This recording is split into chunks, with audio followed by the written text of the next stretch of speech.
भजन करते हुए एक बार भगवान का स्मरण उसके दिमाग से हट गया।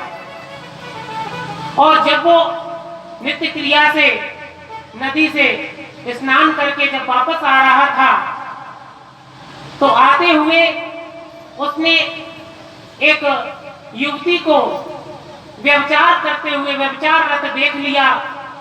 और जब युवती को व्यभिचार रत होते हुए देखा, तो देखा किससे? आंखों से देखा। तो सबसे पहला अपराध हुआ आंख से। जब नेत्र से अपराध हुआ, तो देखिए नेत्र का अपराध चाहे नेत्र से हो, चाहे कान से हो, चाहे स्पर्श से हो, अपराध होता है। तो अजामिल के नेत्रों में जब ऐसा दृश्य गया, उसके मन में भगवान का चिंतन उसके मन से हट गया। और जैसे ही वो घर पर आता है, घर पर आकर के उसी भाव का चिंतन करता रहा। और चिंतन करते हुए घर में आकर के दिन रात वही चिंतन करता रहा। और एक दिन जाकर के उस वेश्या के कोठे पे गया जहां वो वेश्या रहती थी, उसका पता लगाया। और वहां पहुंच करके उसने उस वेश्या से बात की, उसको कुछ धन दे करके उसे अपने घर में ले आया और उसको पत्नी के रूप में रख लिया। जबकि अजामिल के पत्नी थी, उसके 10 पुत्र भी थे।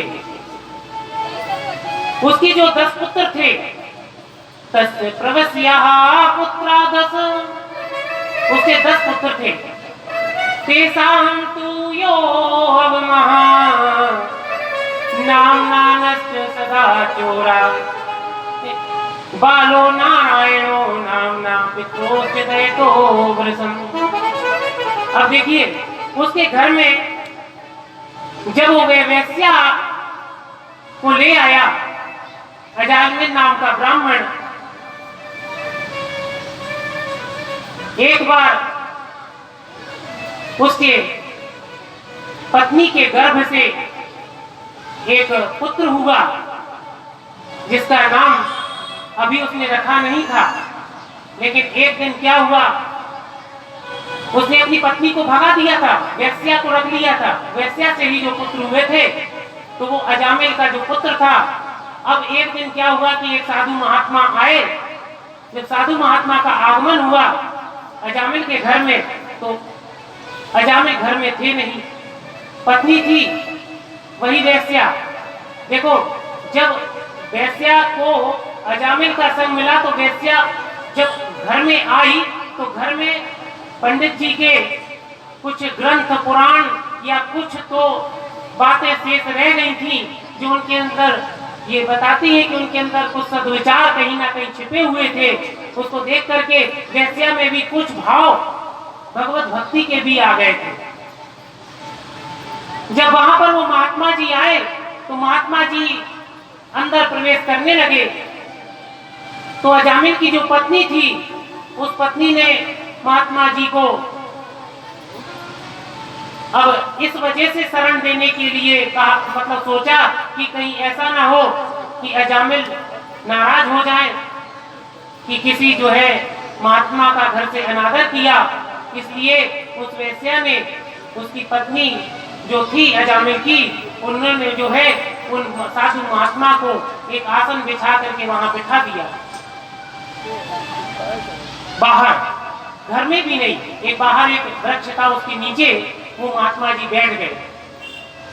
अब जब महात्मा जी बैठ गए, धीरे धीरे समय जब शाम हुई, अजामिल घर पे लौटते हैं।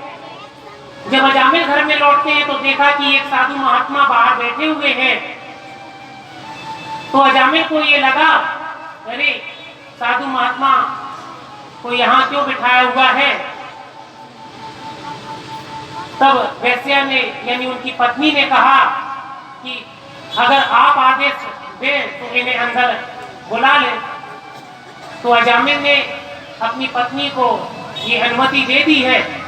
और जब संत अंदर आए हैं, तो संत के चरण रखते ही जो अजामिल के अंदर जो पाप वृत्तियां थी, उन पाप वृत्तियों में थोड़ा सा सद्भाव जागृत हुआ। जब सद्भाव जागृत हुआ तो वो किसके प्रभाव से हुआ? संत के प्रभाव से हुआ। क्योंकि संत जो होता है, संत का चरित्र ही ऐसा है।